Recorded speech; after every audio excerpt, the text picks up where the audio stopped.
దీక్ష విరమణ వెనుక Jagan phone, విజయమ్మకు jail నుంచే డైరెక్షన్.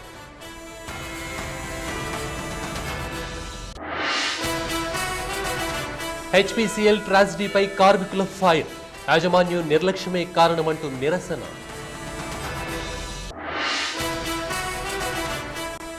అదే వేడి అదే ఊపు, సమైక్య ఉద్యమానికి 25వ రోజు.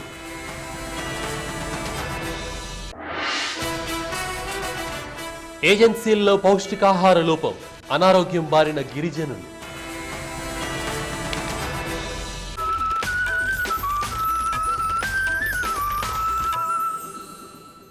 విశాఖ హెచ్పీసీఎల్ ప్రమాద ఘటన విషాదాన్ని నింపింది. ఈ ఘటనలో మొత్తం 4 మృతి చెందారు, మరో 36 మంది గాయపడ్డారు. గాయపడిన వారు ఆసుపత్రిలో చికిత్స పొందుతున్నారు. వారి పరిస్థితి విషమంగా ఉంది. బాధిత బంధువులు కన్నీరు మున్నీరవుతున్నారు. భయంకరమైన పేలుడు, భారీగా ఎగిసిపడిన మంటలు, నేల నింగిని కలిపిన అగ్నికీలలు. సాగర తీరంలో ఆకాశాన్ని కమ్మేసిన దట్టమైన పొగ మేఘాలు, హాహాకారాలు, ఆర్తనాదాలు. శుక్రవారం సాయంత్రం సుమారు 4 గంటలకు విశాఖలో కనిపించిన భీతావహ వాతావరణం ఇది. విశాఖలోని హెచ్పీసీఎల్లో జరిగిన భారీ అగ్ని ప్రమాదం పెను విషాదాన్ని నింపింది. డి బ్లాక్ లోని కూలింగ్ టవర్ పేలటంతో ఒక్కసారిగా భారీ ఎత్తున మంటలు ఎగిసిపడ్డాయి. క్రూడ్ ఆయిల్ కి మంటలు అంటుకోవడంతో సుమారు 15 కిలోమీటర్ల మేర దట్టమైన పొగ వ్యాపించింది. గాయపడ్డ వారిలో కొందరిని దగ్గరలోని నౌకాదళానికి చెందిన ఐఎన్ఎస్ కళ్యాణి ఆసుపత్రికి తరలించారు. మరికొందరికి కేజీహెచ్ కేర్ ఆసుపత్రిలో చికిత్స చేస్తున్నారు. పూర్తిగా కాలిపోయిన మృతదేహాలను పోస్ట్ మార్టం కోసం కేజీహెచ్ కు తరలించారు. ప్రమాదం జరిగినప్పుడు ఎత్తైన కూలింగ్ టవర్ పై నుంచి కొంతమంది దూకేయడంతో వారికి ఎముకలు విరిగాయి.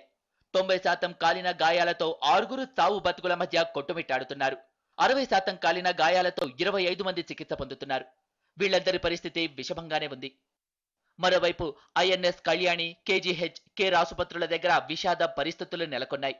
మృతులు, బాధితుల బంధువుల రోదనలతో ఆ ప్రాంతమంతా మార్మోగింది. గాయపడిన వాళ్లు చికిత్స పొందుతున్న ఐఎన్ఎస్ కళ్యాణి ఆసుపత్రి, కేజీహెచ్ కేర్ ఆసుపత్రుల దగ్గర ఉద్రిక్త పరిస్థితులు ఏర్పడ్డాయి. బాధితుల బంధువులు ఆందోళనకు దిగడంతో గందరగోళ వాతావరణం ఏర్పడింది. ఈ ప్రమాదం అనేక కార్మిక కుటుంబాల్లో విషాదాన్ని నింపింది. చావు బతుకుల మధ్య కొట్టుమిట్టాడుతున్న వారు కొందరైతే అసలు ఆచూకీ దొరకకుండా పోయాడో కార్మికుడు. శ్రీహరిపురానికి చెందిన నక్కా వెంకటరమణ ప్రమాదం జరిగిన సమయంలో కూలింగ్ టవర్ దగ్గర పనిచేస్తున్నాడు. ప్రమాదం తర్వాత అతను కనిపించలేదు. వెంకటరమణ కోసం అతని బంధువులు అన్ని ఆసుపత్రులు తిరిగినా ఫలితం లేకుండా పోయింది. మావాడి ఆచూకీ చెప్పండంటూ కనిపించిన ప్రతి అధికారిని కాళ్ల వేళ్లపడి అడుగుతున్నారు వెంకటరమణ బంధువులు.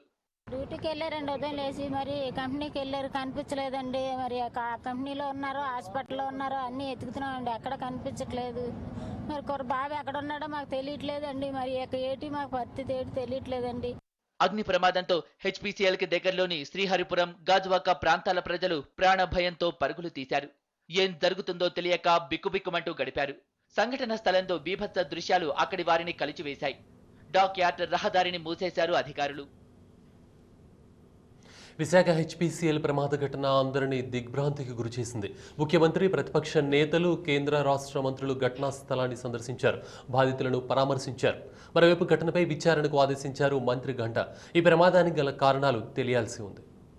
విశాఖలోని హిందుస్థాన్ పెట్రోలియం కార్పొరేషన్ లిమిటెడ్ లో జరిగిన ఘోర అగ్ని ప్రమాదం ప్రజల్ని కలిచివేస్తోంది.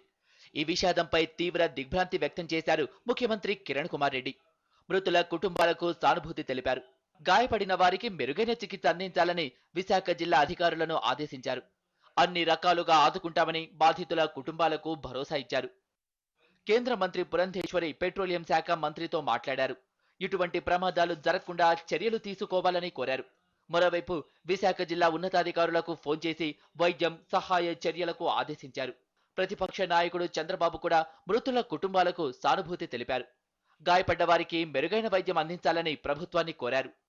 హెచ్పీసీఎల్ ప్రమాదంలో గాయపడ్డ వారిని పరామర్శించేందుకు ఐఎన్ఎస్ కళ్యాణి ఆసుపత్రికి వచ్చిన మంత్రి బాలరాజును బాధితుల బంధువులు, కార్మికులు అడ్డుకున్నారు. గల్లంతైన వారి గురించి ఎలాంటి గాలింపు చర్యలు చేపడుతున్నారని మంత్రిని నిలదీశారు. దీంతో ఆసుపత్రి దగ్గర ఉద్రిక్త పరిస్థితి ఏర్పడింది. పోలీసులు రంగంలోకి దిగి పరిస్థితిని అదుపులోకి తెచ్చారు. హెచ్పీసీఎల్లో పేలుడుకు కారణాలు తెలియాల్సి ఉంది. కూలింగ్ టవర్ పైన వెల్డింగ్ పనులు చేస్తుండగా నిప్పు రవ్వలు కింద పడి అగ్ని ప్రమాదం జరిగిందని కొంతమంది చెబుతున్నారు. షార్ట్ సర్క్యూట్ జరగడం వల్లనే ఈ ప్రమాదం సంభవించిందని మరికొందరు అంటున్నారు. అయితే పెట్రోలియం ఉత్పత్తులున్న దగ్గర నిప్పులు చిమ్మే వెల్డింగ్ పనులకు ఎలా అనుమతి ఇచ్చారన్నది అసలు ప్రశ్న. అత్యంత విషాదకరమైన ఈ ప్రమాదంపై విచారణకు ఆదేశించారు మంత్రి గంటా శ్రీనివాసరావు. విశాఖలోని హిందుస్థాన్ పెట్రోలియం కార్పొరేషన్ లిమిటెడ్లో ప్రమాదం ఇదే మొదటిసారి కాదు. తరచూ ఇటువంటి ప్రమాదాలు జరుగుతున్నాయి.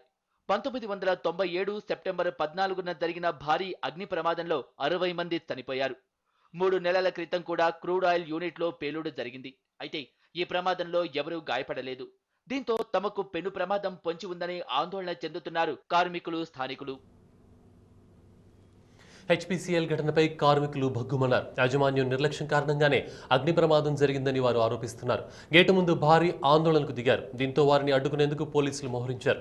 లోపలికి వెళ్లేందుకు కార్మికులు ప్రయత్నించడంతో పోలీసులు కార్మికులకు మధ్య వాగ్వాదం చోటు చేసుకుంది. దీంతో అక్కడ ఉద్రిక్త పరిస్థితి నెలకొంది.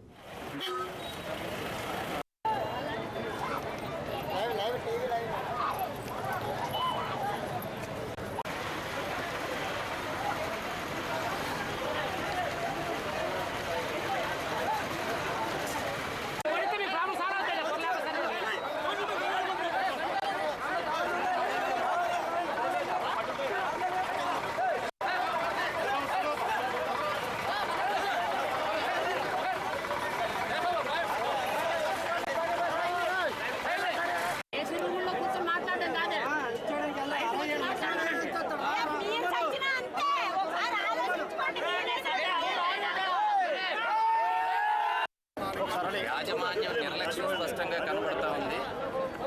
పర్యవేక్షణ లోపం అనేటువంటిది. హెచ్పీసీఎల్ అగ్ని ప్రమాద ఘటనతో అట్టుడుగున విశాఖలో మరో విషాదం జరిగింది. కసింకోట మండలం కేతుని దగ్గర విద్యుత్ లైన్లు తెగిపడి షాక్ గురవడంతో 3 మహిళలు మృతి చెందారు. చెరుకు తోటలో పనులు పూర్తి చేసుకుని తిరిగి ఇంటికి వెళ్తుండగా ఈ ప్రమాదం జరిగింది. దీంతో వ్యవసాయ కార్మిక కుటుంబాల్లో విషాదం అలుముకుంది.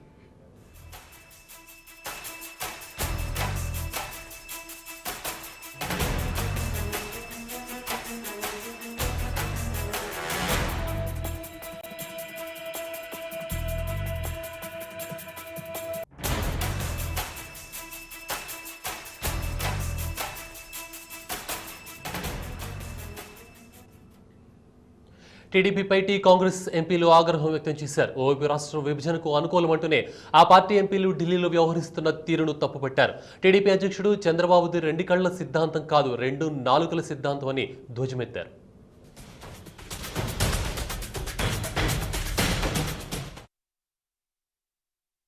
టీడీపీ అధ్యక్షుడు చంద్రబాబు ఓ రీతిన, ఆ పార్టీ ఎంపీలు మరో రీతిన వ్యవహరిస్తున్నారని కాంగ్రెస్ ఎంపీ గుత్తా సుఖేందర్ రెడ్డి వ్యవహరించారు. ఆ పార్టీ నావికుడు లేని నావలా మారిందన్నారు. మరోవైపు ముఖ్యమంత్రి కిరణ్ సమైక్యవాదాన్ని తెలంగాణ మంత్రులు ఖండించాలని ఆయన డిమాండ్ చేశారు. చంద్రబాబు గారి యొక్క 2 కండ్ల సిద్ధాంతాన్ని అవలంబిస్తా ఉన్నారు. నావికుడు లేని నౌకగా తెలుగుదేశం పార్టీ ప్రయాణిస్తున్నట్టుగా మనం గమనిస్తా ఉన్నాం. ఒకవైపు తెలంగాణ రాష్ట్రాన్ని సమర్థిస్తూ చంద్రబాబు ఒకవైపు ప్రకటనలు ఇస్తాడు. లోక్సభలో సీమాంధ్ర తెలంగాణ తెలుగుదేశం పార్టీ ఎంపీలేమో సమాఖ్య ఆంధ్రప్రదేశ్ను కాపాడమని అంగీలు దొరుకుని ధర్నాలు చేస్తారు. తెలంగాణకు అనుకూలంగా టీడీపీ ఇచ్చిన లేఖ ఎవరికీ కనిపించదని, ఆ పార్టీ ఎంపీల చర్యలే జనానికి కనిపిస్తాయని ఎంపీ రాజయ్య అన్నారు. ఆయనది 2 కళ్ళ సిద్ధాంతం ఇది వరకు, ఇప్పుడేమో 2 నాలుకల ధోరణి. అక్కడేమో మంచిగా ముద్దుగా ప్రకటన ఇస్తాడు, ఇక్కడనేమో ఎంపీలను పోరాటం చేయమంటాడు. అంటే తలకాయ తమ్ముడు తోకబామరిది. తెలంగాణ ఉద్యమాన్ని ఉక్కుపాదంతో అణిచివేసిన డీజీపీ దినేష్ రెడ్డి సమైక్యాంధ్ర ఉద్యమంపై ఎందుకు చర్యలు తీసుకోవటం లేదని ఎంపీ పొన్నం ప్రభాకర్ ప్రశ్నించారు. తెలంగాణ లాంటి సామాజిక ఉద్యమాన్ని కడుపు మంటతో ఆకలి మంటతో చేసిన ఉద్యమాన్ని అణచడానికి నీ దగ్గర ఉన్నటువంటి అధికారాన్ని ఉపయోగించావు.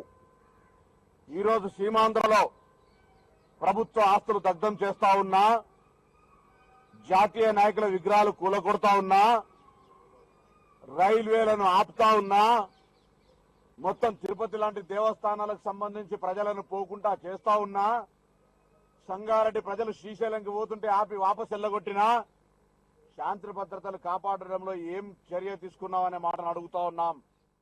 సీమాంధ్రకు చెందిన టీడీపీ కాంగ్రెస్ ఎంపీల ఆందోళన నేపథ్యంలో టీ కాంగ్రెస్ ఎంపీలు కూడా వాడివేడి పెంచారు.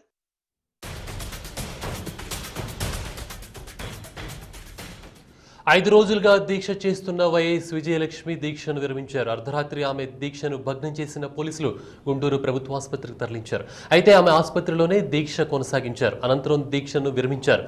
దీక్ష విరమించడం వెనుక జగన్ ఉన్నారని, జైలు నుంచి జగన్ ఫోన్ చేసి దీక్ష విరమించాలని కోరినట్టు తెలుస్తోంది.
సమైక్యాంధ్ర కోసం సర్వమత ప్రార్థనలతో గుంటూరు జిల్లా తెనాలి హోరెత్తింది.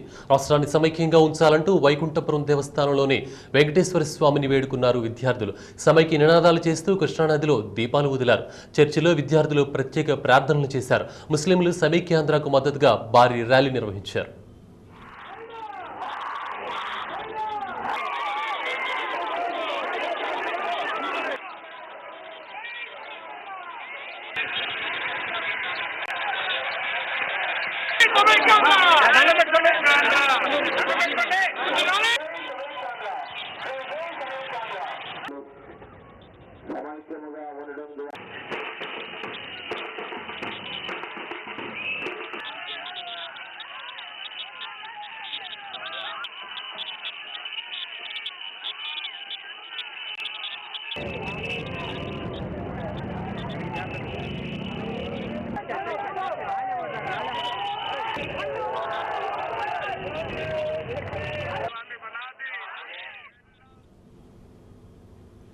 సమైక్యాంధ్రకు మద్దతుగా తిరుపతిలో వినూత్నంగా ఉద్యమిస్తున్నారు సమైక్యవాదులు. రాష్ట్ర విభజనను నిరసిస్తూ గత 25 రోజులుగా వివిధ రూపాల్లో ఆందోళనలు కొనసాగిస్తున్న సమైక్యవాదులు యాగం నిర్వహించారు.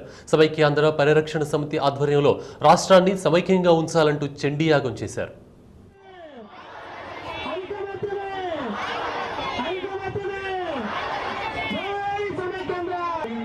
అత్యంత శక్తివంతమైన శక్తిపీఠాన్ని కూడా ఎవరు తీసుకొచ్చి ఈరోజు చండీగఢ్ ఆరాధించి ఈరోజు చండీగఢ్ చేయడం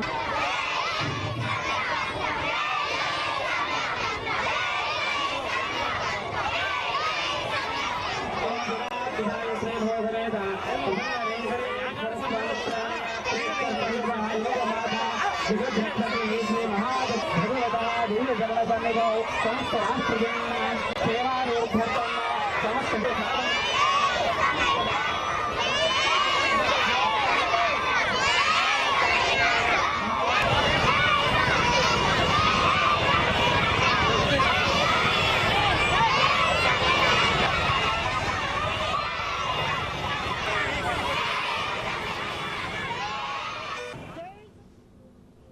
సమైక్యాంధ్రకు మద్దతుగా కడప జిల్లాలో 25వ రోజు కూడా నిరసనలు కొనసాగుతున్నాయి.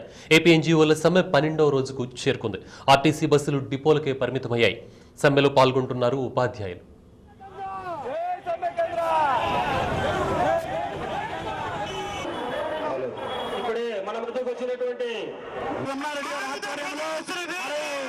ఉపాధ్యాయులంతా కూడా ఈ యొక్క సమైక్యాంధ్ర ఉద్యమంలో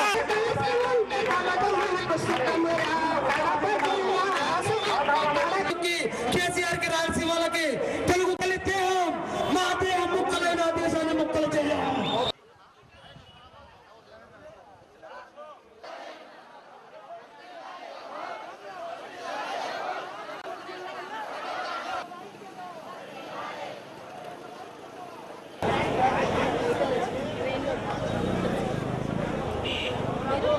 వాళ్ళు